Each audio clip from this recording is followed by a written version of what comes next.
Mapagpalang hapon sa ating lahat. Andito tayo ngayon para po kapanayamin yung tatay ni Biancy.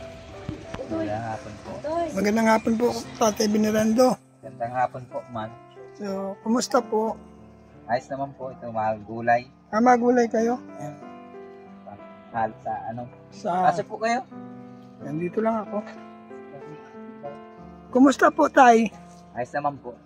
So, ano po masasabi niyo tayo ngayon, Tay? Kasi una sa lahat, kilala na po sikat na si Biancy kahit sa amin sa Bulacan. Ang masasabi ko lang po, kahit na marami na siyang Tagahanga. huwag siyang magbago. Yun, tama po Yung yun. dati pa din ano niya. Kung ano siya nung Nakilala na. scout siya ni Doc Lab, Si Doc Lo ba nakaan sa kanya? ay oo. Ganun din po ano niya. Wag siyang magbabago. Kumusta naman po si Biancy sa inyo bilang isang anak? Ay, bait po yan. Mabait. Halata naman eh. Talagang ganyan talagang patulong yan. Yan ang pangarap din yan matuto siyang mag-vlog pag nakatapos na siya at gusto din niya makatulong sa mga kapwa niya Mga may hirap din sa tulad niya kasi nadanasan niya kung paano magtiis ng ay ganyan na buhay. kahirapan. Pero blessing po yun, Tay, na isa po siya Ay, si po. Biancy na pinalad na ma-scout ni Dr. Lam. Ay, talaga, laking pasalamat namin yan kasi simula nung ma-vlog kami at mapunta kay Kuya Rab ay talagang malaking nabago sa Buhay ninyo. buhay namin. Noon halos talagang saktuhan lang yung paghahanap buhay ko ay nagkasakit pa ako. Kaya minsan si Mrs. sa kasi Biancy Ana buhay. ano talaga noon, nakikilabada sila noon sa pambuhan. Oo. Para lang May maitawid gutom. lang kami. Itawid sa pagkain pang araw-araw. Pero hindi po natutulog ang Diyos. Ay, po.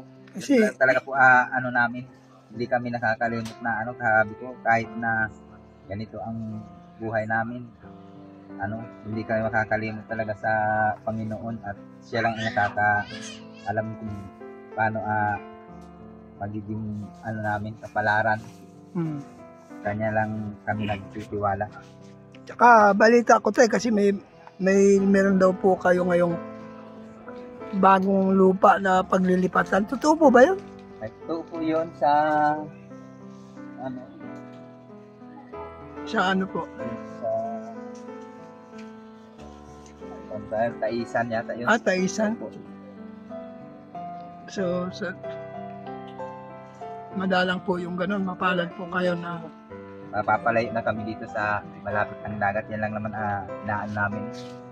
Kasi pag nabagyo, minsan talagang dito ang tubig ng bukod sa magaling na ama si Tatay Venerando, nagluluto pa. Yan po yung ulam nyo. Opo. Sasaw po dyan sa isda para pampagatas.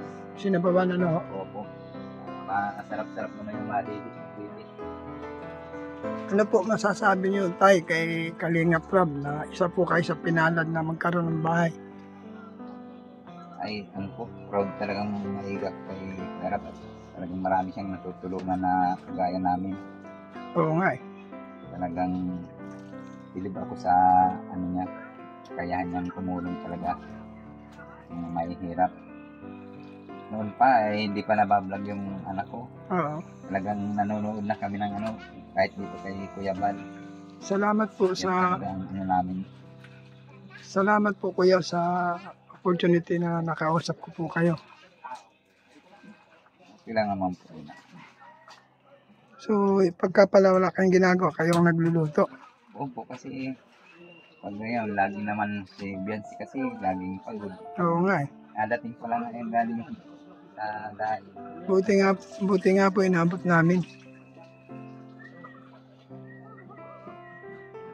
Ganitong Kumusta naman po pag-aaral ni Biancy? ay okay naman po hindi naman napapabayaan kahit binablog siya. Hindi naman napapabayaan. So, Kayo po pala ay magluluto, ano? Opo, maluto pa. Ilan po yung anak niyo, tay? Pito. Kaya, ang laki pa ng TV niyo, no? Bigay po sa kanya yan. Mm. Biansi. So, isa po sa, kumbaga, naging pagpapala po si Bianci sa buhay niya, no? Wala ang blessing niya dumating sa kanya. Dahil sa pangyayari. Opo. So, masasalamat na lang at natagpuan ng pamilya Matubang, ano? So, ano po masasabi niyo, tay, kay Kuya Bal at kay Kalinga Prab at Edna? Maraming salamat kay Kuya Bal, at kay Ate Edna, at kay Kuya Rab, at kay Ate, sa asawa po ni Kuya Rab, sa buong Kalinga po. Maraming salamat po. Dahil sa inyo ay nabago yung Buhay. aming Buhay. Ang mahalaga lang po kung ano po yung pinagmulan, ganun pa rin. Opo. Tama po yung advice niyo sa inyong anak na dalaga. Opo talaga. Kasi talagang magsimulang simula. Hindi sila naghahanap kung ano lang yung kakayanan kung paghahanap buhay. Yun lang. Yung madatnan nila ang pagkain dito, siya lang yun. Kumusta naman po yung paglalaot niyo tayo? Naglalaot po ba kayo? Hindi. Ay, hindi ba? Talagang ito lang, dati nagko-contraction ako. Kaso lang nung magkasakit ako, Pahinga ano po? hindi na ako Hanap nakakapagbuhat buhay. ng mabigat. Kasi napipilay ako ay. Pinalad lang talaga na niloob ng Diyos na kayo ay masumpungan ng Team Kalingap. Sabi ko nga siguro talagang inano ng Panginoon na matagpuan yung anak ko. Oo. Kaya ganun. Kaya laking pasalamat sa Panginoon na patulungan kami ni Kalinga Prab, kanila Kuya Bal.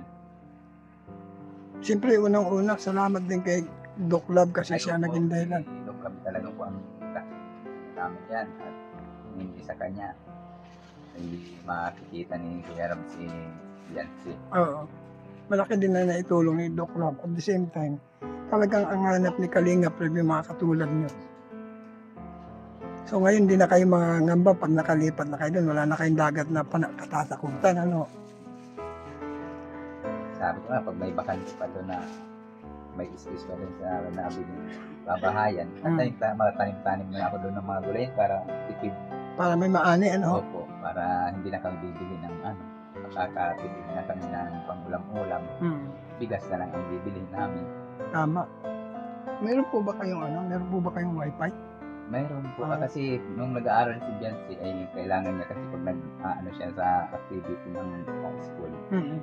Kailangan na-search siya sa ay mahirap naman yung matakbo ka pa doon sa malayo. Opo nga. Kung gabi na. Kaya nagpakabit siya ng Deserving talaga si Bianci na matulungan kasi sa sipag niya, disente sa tiyaga. Tsaka napakabait niya yung Bianci, magalang po siya. Bata. Simula pa ng maliit pa yan. Yan talaga na Ano po ang pangarap ni Bianci? Flight attendant po daw ang talaga. Magsimula pa nung Malay mo matupad yan kasi andyan naman ang Kalinga Prab para tumulong. ay ko nga sana matupad. Ay ko magsikap ka lang mag-aral para matupad yung pangarap mo. Huwag po kayo mag-alala sa tulong po ng Diyos at sa panalangin at pananalig na mangyari pong nais nyo, pwede pong mangyari yan. Basta tuloy lang po tayo sa pangarap at huwag po tayong bibitaw na manalig sa Diyos. Pasensya na, naabala ko kayo. Ay okay lang po yan. At Ayun, lulutuin ni tatay. Anong luto po tayo? Sinigang? ako sasabawan ko po yung isda. Ay, sarap yun. Anong isda po yun? Isdang bato yan yata. Ay, masarap. Bawang po. Ay, masarap yung isdang bato. Opo. So, tayo, ano po masasabi nyo ngayon? Kasi bukod sa magkakabahay na kayo, ito pong bahay nyo na ito, maiiwan nyo na kasi hindi na kayo mangangamba na kayo ay babagyuhin o baka biglang lumaki ang dagat ay lilikas kayo.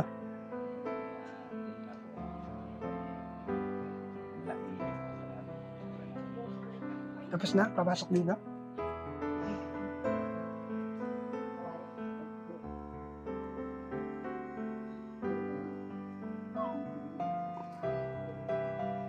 Yan po nagluluto si tatay, atin pong tingnan.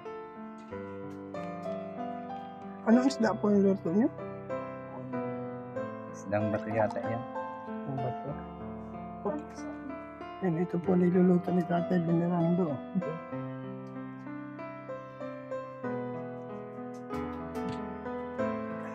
Salamat sa tubig.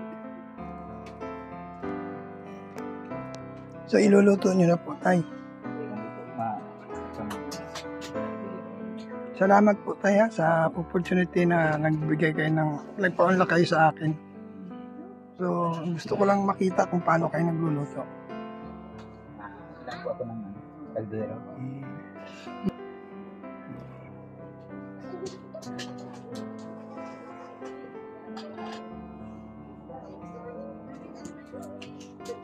Tatay Venerando po ang mag-aasikaso sa kanilang panghapunan.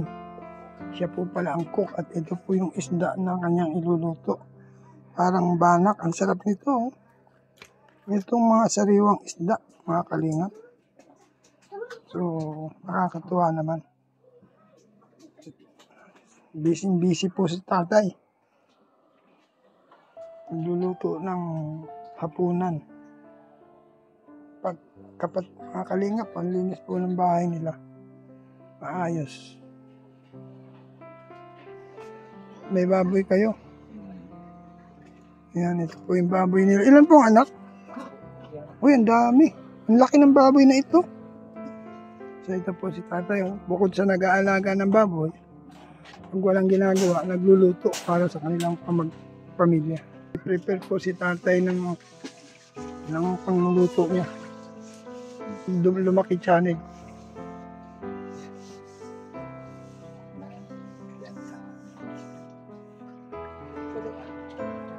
Kasi akong view wala akong mahina ngayon ang view ko, wala akong revenue kasi wala na akong upload ilang araw na. Hindi po kayo na-scout. Busy po kasi kami, lagi kami kasama ni Kuya Bal. Hindi naman pwedeng iwanan si Kuya Bal Hindi katulad nila Kuya Rap. Oo. Kanya-kanya silang scout. Oo nga kami talagang kay Kuya Bal kami nakapokus. Kaya kumukuha lang ako ng opportunity tulad nito para magkaroon ako ng i-vlog. Salamat tayo Oo, okay lang po yun. God bless you more. Yan mga kalingap, maraming salamat po. Nakausap po natin ni Biancy. So, abangan po ninyo. Maraming salamat po sa mga nag-like, nag-share. Pakiusap po, pa-share naman, pa-like. At salamat po. Shoutout Ate Marlusa, Binils, Stilita Prats, Tita Litz, Joseph Importante, Mike Grain. Yan. Shoutout Mrs. Paas. Huwag po natin kalimutan, Bal Santos Matubang, Ate Edna Blan, Kalingap. Mabuhay po kayo lahat. God bless you. Bye-bye. God bless. Salamat po sa mga tumangkilik. Mabuhay po kayo lahat. Sana po huwag natin kalimutan. Supportahan po ninyo si Brother Paas. Mabuhay po kayo lahat. God bless you all. Bye-bye. God bless.